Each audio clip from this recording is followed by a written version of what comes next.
નીચેનામાંથી કોણ એક પણ વિદ્યુત વિભાજ્યને ઓગાળી શકતું નથી? વિદ્યુત વિભાજ્ય એટલે શું થાય ભાઈ?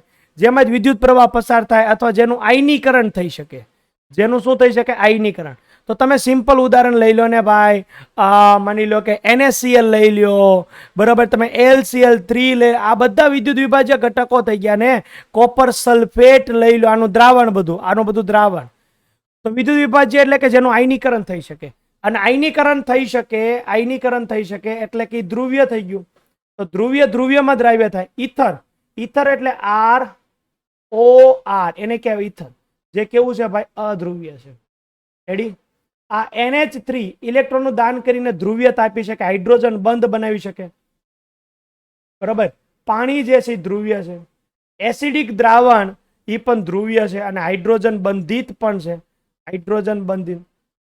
તો આ ત્રણેયમાં આયનીકરણ વાળી વસ્તુ થઈ શકે, પણ અધ્રુવ્યમાં થાય નહીં. એટલે કે ઓપ્શન નંબર 1 જે છે તમારો આવે છે જવાબ. ઈથર. બરાબર, એ તમારો આવે છે જવાબ. રેડી? અધ્રુવ્ય.